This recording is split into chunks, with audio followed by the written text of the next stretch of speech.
സിനിമയെ സിനിമയായി കണ്ടാൽ പോരെ? അതിൽ പൊളിറ്റിക്കൽ കറക്റ്റ്നെസ് നോക്കേണ്ട കാര്യമുണ്ടോ? ഇപ്പോൾ നമ്മൾ കണ്ടും കേട്ടും ചർച്ച ചെയ്തും മടുത്ത ഒരു വാക്കാണ് പൊളിറ്റിക്കൽ കറക്റ്റ്നെസ്. ചിലർക്കെങ്കിലും ഈ വാക്ക് കേൾക്കുമ്പോൾ തന്നെ ദേഷ്യവും തോന്നാം. പൊളിറ്റിക്കൽ കറക്റ്റ്നെസ് നോക്കാനേ പാടില്ല എന്ന് പറയുന്നവർ മുതൽ എല്ലാ കാര്യത്തിലും പൊളിറ്റിക്കൽ കറക്റ്റ്നെസ് നോക്കുന്നവർ വരെ നമ്മുടെ സൊസൈറ്റിയിലുണ്ട്. ഈ പൊളിറ്റിക്കൽ കറക്റ്റ്നെസ്സിൻ്റെ ഒരു അളവ് എന്താണ്? എത്രമാത്രം പൊളിറ്റിക്കൽ കറക്റ്റ്നെസ് ഒരു സിനിമയിലാകാം? ഇതിനെക്കുറിച്ച് കുറച്ച് ചിന്തകൾ പങ്കുവെക്കാനാണ് ഈ വീഡിയോ. ഈ ചോദ്യത്തിന് ഉത്തരം കണ്ടെത്തുന്നതിന് മുന്നേ സിനിമ സമൂഹത്തെ സ്വാധീനിക്കുന്നുണ്ടോ ഇല്ലയോ എന്ന് മനസ്സിലാക്കേണ്ടതുണ്ട്. സിനിമയെ സിനിമയായി കാണാൻ പറ്റാത്തവരും അത് ജീവിതത്തെ സ്വാധീനിക്കുന്നവരുമാണ് ഭൂരിപക്ഷ ആളുകളും. അതിൻ്റെ ഏറ്റവും വലിയ തെളിവാണ് നായകന്മാർക്ക് കിട്ടുന്ന താരപരിവേഷം. അവരുടെ സിനിമയിലെ കഥാപാത്രത്തിൻ്റെ സ്വഭാവത്തോട് തോന്നുന്ന ആരാധനയാണ് സിനിമയ്ക്ക് പുറത്തും ആ വ്യക്തികളെ ആരാധിക്കാൻ തോന്നിപ്പിക്കുന്നത്. അഭിനയം മാത്രമാണ് നമ്മെ സ്വാധീനിച്ചതെങ്കിൽ ഇതേ ആരാധകവൃന്ദം വില്ലന്മാർക്കും സഹനടീനടന്മാർക്കും ഒക്കെ ഉണ്ടാകണമായിരുന്നു. വായിക്കുന്ന ബുക്കുകളും കാണുന്ന നാടകങ്ങളും നമ്മുടെ സുഹൃത്തുക്കളും ഇപ്പോഴാണെങ്കിൽ ഫോളോ ചെയ്യുന്ന യൂട്യൂബറിന് വരെ നമ്മെ സ്വാധീനിക്കാൻ കഴിയും. ആളുകളിൽ പുതിയ ആശയങ്ങൾ എത്തിക്കുന്നതിനും വിപ്ലവ വീര്യം ഉണ്ടാക്കുന്നതിനും തന്നെ നാടകങ്ങളും ഉണ്ടായിട്ടുള്ളത് നമുക്കറിയാം. അതാത് കാലത്തെ യുവത്വത്തെ ആകർഷിക്കാൻ എല്ലാ കാലത്തും നാടകത്തിനും സിനിമയ്ക്കും കഴിഞ്ഞിട്ടുണ്ട്. കൊറിയയിൽ നിയമനിർമ്മാണത്തിന് വരെ കാരണമായ ഒരു സിനിമയാണ് 2011 പുറത്തിറങ്ങിയ സൈലൻസ്ഡ്. ശ്രവണ വൈകല്യമുള്ള കുട്ടികളെ ലൈംഗികമായി പീഡിപ്പിച്ചു പോകുന്നൊരു സ്കൂളിനെ പറ്റി പറയുന്ന സിനിമയിൽ ആ കുട്ടികൾ കടന്നുപോകുന്ന ദുരിതങ്ങളും മാനസിക സമ്മർദ്ദങ്ങളും വളരെ റിയലിസ്റ്റിക്കായി അവതരിപ്പിച്ചിരിക്കുന്നു. യഥാർത്ഥ സംഭവങ്ങളെ അടിസ്ഥാനമാക്കിയാണ് ഈ ചിത്രം നിർമ്മിച്ചിരിക്കുന്നത്. എന്നാൽ നിയമത്തിലെ പഴുതുകൾ കാരണം കുറ്റവാളികൾക്ക് അർഹിക്കുന്ന ശിക്ഷ കിട്ടിയിരുന്നില്ല. ഈ സിനിമ ഇറങ്ങിയതിനു ശേഷം ജനങ്ങൾ തെരുവിലേക്ക് ഇറങ്ങുകയും അവിടുത്തെ ശിക്ഷാ നിയമം ഈ സിനിമയുടെ പേരിൽ മാറ്റിയെഴുതപ്പെടുകയും ചെയ്തു. സിനിമ ദൃശ്യശ്രവ്യ മാധ്യമമായതുകൊണ്ട് തന്നെ സിനിമയിലൂടെ അവതരിപ്പിക്കുന്ന കഥകൾക്ക് ആളുകളിലുള്ള സ്വാധീനം വളരെ കൂടുതലാണ്. മേൽപ്പറഞ്ഞ കൊറിയൻ സിനിമയിലെ സംഭവങ്ങൾ അവിടുത്തെ ജനങ്ങൾ വാർത്തയിലൂടെയും മറ്റും അറിഞ്ഞിട്ടുണ്ടാകാം. ഏതാനും ദിവസത്തെ ചർച്ചകൾക്ക് ശേഷം അത് മറന്നിട്ടുമുണ്ടാകാം. എന്നാൽ സിനിമയിലൂടെ ഒരു സംഭവം കണ്ടും കേട്ടും അനുഭവിച്ച് മനസ്സിലാക്കുമ്പോൾ അത് നമ്മെ വളരെയധികം സ്വാധീനിക്കുന്നു. ഇതിൻ്റെ മറ്റൊരു വശം ചിന്തിച്ചു നോക്കുക. ഈ സിനിമ കുറ്റവാളികളുടെ ഭാഗത്തു നിന്നാണ് സംസാരിച്ചിരുന്നതെങ്കിൽ എങ്ങനെ ഉണ്ടാകുമായിരുന്നു? അവർ ചെയ്ത തെറ്റിൽ പോലും ചില ന്യായങ്ങൾ കണ്ടുപിടിക്കാൻ സമൂഹത്തിന് കഴിയുമായിരുന്നു. ശരിയായ ആശയങ്ങൾ മുൻപോട്ട് വയ്ക്കുന്ന സിനിമകൾ സമൂഹത്തെ നല്ല രീതിയിൽ സ്വാധീനിക്കുന്നത് പോലെ തന്നെ തെറ്റായ ആശയങ്ങളും നമ്മെ സ്വാധീനിക്കുന്നുണ്ട്. ഇത്തരത്തിൽ ഒരു സിനിമ മാത്രമായിട്ട് സ്വാധീനിച്ചവ മുതൽ ഒരുപാട് സിനിമകൾ പടിപടിയായി നമ്മിൽ നിർമ്മിച്ചെടുത്ത കാഴ്ചപ്പാടുകളുമുണ്ട്. പോലീസ് സ്റ്റേഷൻ, കോടതി, മറ്റു മതസ്ഥരുടെ ആരാധനാ രീതികൾ, വിവാഹങ്ങൾ ഒക്കെ നമുക്കൊരു പരിധിവരെ പരിചിതമായത് സിനിമകളിലൂടെ തന്നെയാണ്. നിത്യജീവിതത്തിൽ നമുക്ക് പരിചയമില്ലാത്ത ആളുകളുടെ ജീവിതവും ചിന്താരീതികളും നമ്മൾ സിനിമകളിൽ നിന്ന് മനസ്സിലാക്കുന്നുണ്ട്. ആണിന് പെണ്ണിനെക്കുറിച്ചും പെണ്ണിന് ആണിനെക്കുറിച്ചും ചില ബോധ്യങ്ങൾ സിനിമ ഉണ്ടാക്കി കൊടുക്കുന്നുണ്ട്. കുട്ടികൾക്ക് പ്രായമായവരെ പറ്റിയും വിവാഹ ജീവിതത്തെ പറ്റിയുമൊക്കെയുള്ള കാഴ്ചപ്പാടുകൾ സിനിമയിൽ നിന്ന് ലഭിക്കുന്നുണ്ട്. നേരിട്ട് പരിചിതമല്ലാത്ത ജീവിത സാഹചര്യങ്ങളിലൂടെയും കഥകളിലൂടെയും സഞ്ചരിക്കാൻ സിനിമ നമുക്ക് അവസരമൊരുക്കുന്നു. സമൂഹത്തിൽ നാം കാണുന്ന പല മനുഷ്യരുടെയും ഭാഗത്തുനിന്ന് ചിന്തിക്കാൻ ഇത് നമ്മെ പ്രേരിപ്പിക്കുന്നു. ബോധപൂർവമല്ലാതെ തന്നെ സിനിമകളിൽ നിന്ന് ഒരുപാട് കാര്യങ്ങൾ നമ്മൾ എടുക്കുന്നുണ്ട്. സിനിമ കാണിച്ചു തരുന്ന തെറ്റും ശരിയും ഇതുപോലെ തന്നെ നമ്മെ ബാധിക്കുന്നുണ്ട്. എന്താണ് പൊളിറ്റിക്കൽ കറക്റ്റ്നെസ് അഥവാ രാഷ്ട്രീയ കൃത്യത? സമൂഹത്തിലെ ഏതെങ്കിലും ഗ്രൂപ്പുകളെ, പ്രത്യേകിച്ചും പതിവായി വിവേചനം നേരിടുന്ന ഗ്രൂപ്പുകളിൽപ്പെട്ടവരെ വ്രണപ്പെടുത്തുകയോ ഒഴിവാക്കുകയോ ചെയ്യാതിരിക്കാൻ ശ്രദ്ധിക്കുന്ന രീതിയാണ് പൊളിറ്റിക്കൽ കറക്റ്റ്നെസ്. അതായത് വിവേചനം അനുഭവിക്കുന്ന ആളുകളെ പാർശ്വവൽക്കരിക്കുകയോ അപമാനിക്കുകയോ അല്ലെങ്കിൽ അവർ സമൂഹത്തിൽ വ്യത്യസ്തരാണ് എന്നർത്ഥം വരുന്ന പദപ്രയോഗങ്ങളും പ്രവർത്തനങ്ങളും ഒഴിവാക്കുക.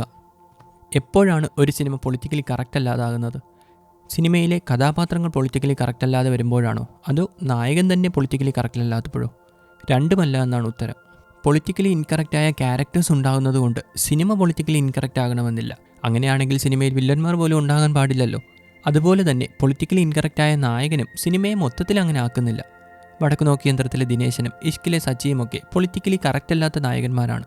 എന്നാൽ ഈ സിനിമകൾ പൊളിറ്റിക്കലി കറക്റ്റ് അല്ലാതാകുന്നില്ല. കാരണം ഈ സിനിമകളിൽ ഇത്തരം ആളുകളെ സാമാന്യവൽക്കരിക്കുകയോ മഹത്വപ്പെടുത്തുകയോ ചെയ്യുന്നില്ല. ഒരു സിനിമ അറിഞ്ഞോ അറിയാതെയോ തെറ്റായ കാര്യങ്ങൾ ശരിയല്ലെങ്കിൽ നോർമൽ എന്ന ലേബലിൽ പ്രേക്ഷകരുടെ മുൻപിൽ അവതരിപ്പിക്കുമ്പോൾ മാത്രമാണ് സിനിമ പൊളിറ്റിക്കലി കറക്റ്റ് അല്ല എന്ന് പറയാൻ സാധിക്കുന്നത്. മറ്റൊരു ഉദാഹരണം നോക്കിയാൽ ദ കിങ്ങിലെ ജോസഫ് അലക്സ് നീ ഒരു വെറും പെണ്ണ് എന്ന് പറയുമ്പോൾ സിനിമ തന്നെ സ്ത്രീവിരുദ്ധമാകുന്നു. എന്നാൽ കുമ്പളങ്ങിയിലെ ബോബി ചായ കുടിക്കാൻ ആരെങ്കിലും ചായക്കട തുടങ്ങുമോ എന്ന് ചോദിക്കുമ്പോൾ അത് ആ കഥാപാത്രത്തിൻ്റെ മാത്രം സ്ത്രീവിരുദ്ധമാകുന്നു. എന്താണ് ഇത് തമ്മിലുള്ള വ്യത്യാസം? ഒരു കഥാപാത്രത്തെ സിനിമ എങ്ങനെ അവതരിപ്പിച്ചിരിക്കുന്നു എന്നുള്ളതിലാണ് ഈ വ്യത്യാസം. ദ കിങ് പോലെ നായകന് പ്രാധാന്യമുള്ള ഇത്തരം സിനിമകൾ നായകനെ അവതരിപ്പിക്കുന്നത് എല്ലാം തികഞ്ഞ സൽഗുണ സമ്പന്നനായ ഒരാളായിട്ടായിരിക്കും.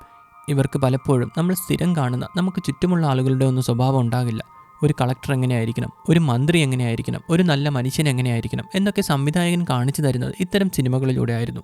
സമൂഹത്തിലെ അനീതിക്കെതിരെ പോരാടുന്ന സത്യസന്ധരായ ഇത്തരം സങ്കല്പ കഥാപാത്രങ്ങളിലൂടെ അവതരിപ്പിക്കപ്പെടുന്നത് സംവിധായകൻ്റെ ശരികൾ തന്നെയാണ്. അവർ ചെയ്യുന്നതും പറയുന്നതുമൊക്കെ ശരിയെന്ന് പ്രേക്ഷകന് മനസ്സിൽ ഉറപ്പിക്കുന്നുണ്ട്. നമ്മുടെ മനസാക്ഷിക്ക് ശരിയെന്ന് തോന്നുന്ന കുറേ കാര്യങ്ങൾക്കിടയിൽ ഒന്നോ രണ്ടോ തെറ്റ് വരുമ്പോൾ അതിനെ വിലയിരുത്താനുള്ള വിവേകം പലപ്പോഴും കാഴ്ചക്കാരനുണ്ടാകണമെന്നില്ല. ഇങ്ങനെയാണ് ശരി എന്ന ലേബലിൽ തെറ്റുകൾ അവതരിപ്പിക്കപ്പെടുന്നത്. ഇനി കഥാപാത്രങ്ങളുടെ പൊളിറ്റിക്കൽ കറക്റ്റ്നെസ്സിലേക്ക് വരാം. നേരത്തെ സൂചിപ്പിച്ച കുമ്പളങ്ങി നൈറ്റ്സിലെ ബോബി എന്ന കഥാപാത്രം. മേൽപ്പറഞ്ഞ രീതിയിൽ ഒരു വിധത്തിലുള്ള സൽഗുണ സമ്പന്നതയും ഇല്ലാത്ത ഒരാളാണ് ബോബി. മറ്റു കഥാപാത്രങ്ങൾക്ക് മുകളിൽ നിൽക്കുന്ന ഒരു കഥാപാത്രവുമല്ല. സിനിമയിൽ തന്നെ പ്രാധാന്യമുള്ള ഒരു കഥാപാത്രം മാത്രമാണ് അയാൾ. അയാൾ കൂട്ടത്തിലൊരുവനാണ്. എടുത്തു പറയത്തക്ക പ്രത്യേകതകളൊന്നുമില്ലാത്ത സാധാരണക്കാരനെ പ്രതിനിധീകരിക്കുന്ന ആൾ. ശരിയും തെറ്റുമൊക്കെയുള്ള ധാരണകൾ മാറുന്ന ഒരു സാധാരണ മനുഷ്യനായ അയാൾ പറയുന്ന ഡയലോഗെല്ലാം പൊളിറ്റിക്കലി കറക്റ്റ് ആകണമെന്ന് ഒരു നിർബന്ധവുമില്ല. അയാളെ ഒരു ശരിയായി സിനിമയിൽ അവതരിപ്പിക്കുന്നില്ല. അതുകൊണ്ട് തന്നെ അയാളുടെ ഡയലോഗുകളെല്ലാം സിനിമയുടെ സന്ദേശവുമാകുന്നില്ല. ഇത്തരത്തിൽ ഡയലോഗുകളിൽ മാത്രമല്ല, കഥാസന്ദർഭങ്ങളിലും കഥാപാത്ര നിർമ്മിതിയിലുമൊക്കെ പൊളിറ്റിക്കലി കറക്റ്റ് അല്ലാത്ത പലതും കടന്നു വരാറുണ്ട്. അതിലേക്ക് കടക്കുന്നില്ല. പൊളിറ്റിക്കൽ കറക്റ്റ്നെസ് ചർച്ച ചെയ്യപ്പെടേണ്ടതുണ്ടോ? ഇത് സിനിമയെ പ്രതികൂലമായി ബാധിക്കില്ലേ? പൊളിറ്റിക്കലി കറക്റ്റ് അല്ലാത്ത സിനിമകൾ എല്ലായ്പ്പോഴും സംവിധായകൻ ബോധപൂർവം ചെയ്യുന്നതാകണമെന്നില്ല. സമൂഹത്തിൻ്റെ നീതിബോധം തന്നെയായിരിക്കുമല്ലോ സമൂഹത്തിൻ്റെ ഭാഗമായ അണിയറ പ്രവർത്തകർക്കും ഉണ്ടാവുക. അതാത് കാലത്തെ ഭൂരിപക്ഷത്തിൻ്റെ ഭാഗത്ത് നിൽക്കുന്ന സിനിമകളാണ് സാമ്പത്തികമായി വിജയം ഉണ്ടാക്കുകയും ചെയ്യുക. അതുകൊണ്ട് തന്നെ പൊളിറ്റിക്കലി കറക്റ്റായി മാത്രമേ സിനിമ ചെയ്യാവൂ എന്ന് ആർക്കും വാശി പിടിക്കാൻ സാധിക്കില്ല. എങ്കിലും അതാത് കാലത്തെ പൊതുബോധം ഒട്ടും തന്നെ ബാധിക്കാതെ യുക്തിപൂർവ്വം സ്വതന്ത്രമായി ചിന്തിച്ച് സിനിമകൾ ഉണ്ടാക്കുന്നവരോട് അല്പം കൂടുതൽ ബഹുമാനം ഉണ്ടാകുമെന്ന് മാത്രം. സിനിമകൾ പൊളിറ്റിക്കലി കറക്റ്റാകുക എന്നത് ഒരു സ്ലോ പ്രോസസ്സാണ്. സിനിമകളിൽ പൊളിറ്റിക്കൽ കറക്റ്റ്നെസ് വളരെ സ്വാഭാവികമായി സംഭവിക്കേണ്ട ഒന്നാണ്. അതിന് സമയമെടുക്കും. മനസ്സിലില്ലാത്ത പൊളിറ്റിക്കൽ കറക്റ്റ്നെസ് എഴുത്തിൽ കൊണ്ടുവരാൻ ശ്രമിക്കുമ്പോഴാണ് അത് കഥാപാത്രങ്ങളുടെ സ്വാഭാവിക വളർച്ചയെ മുടക്കുന്നത്. സിനിമാ പ്രവർത്തകർ ഭയക്കേണ്ട ഒന്നല്ല പൊളിറ്റിക്കൽ കറക്റ്റ്നെസ്. ആരോഗ്യകരമായ ചർച്ചകൾ സിനിമയെ ഒരു വിധത്തിലും പ്രതികൂലമായി ബാധിക്കില്ല. അതേപോലെ തന്നെ സിനിമയെ സിനിമയായി കാണാൻ പ്രേക്ഷകരും പഠിക്കേണ്ടതുണ്ട്. സിനിമയ്ക്ക് പിന്നിൽ സാധാരണ മനുഷ്യരാണെന്നും അവരുടെ തെറ്റുകളും ശരികളും സിനിമയിൽ ഉണ്ടായേക്കാം എന്നുമുള്ള ബോധം കാണുന്നവർക്കുണ്ടാകണം. ഈ അടുത്ത് പൊളിറ്റിക്കൽ കറക്റ്റ്നെസ് കാരണം വിമർശനങ്ങൾ നേരിടേണ്ടി വന്നൊരു സിനിമയാണ് കപ്പേള. സിനിമ മൊത്തത്തിൽ സദാചാരക്കാരെ പ്രോത്സാഹിപ്പിക്കുന്നു എന്നതായിരുന്നു പ്രശ്നം. എന്നാൽ റോയി എന്ന കഥാപാത്രം അവരെ ഫോളോ ചെയ്യാനുള്ള കാരണങ്ങൾ സിനിമയിൽ വ്യക്തമായി പറയുമ്പോഴും സദാചാരക്കാർ തന്നെ വേണം പെൺകുട്ടിയെ രക്ഷിക്കാൻ എന്ന് പ്രേക്ഷകർ മനസ്സിലാക്കുന്നുണ്ടെങ്കിൽ അവിടെ തെറ്റ് ആരുടെ ഭാഗത്താണ്? എന്തിലും ഏതിലും കുറ്റം കണ്ടുപിടിക്കാൻ നോക്കാതെ, പൊളിറ്റിക്കൽ കറക്റ്റ്നെസ് എന്ന വാക്കിനെ വികൃതമാക്കാതെ ചർച്ചകളും നമുക്ക് മുന്നോട്ട് കൊണ്ടുപോകേണ്ടതുണ്ട്. കാമ്പുള്ള വിമർശനത്തിലൂടെ മാത്രമേ മാറ്റങ്ങൾ കൊണ്ടുവരാൻ സാധിക്കൂ.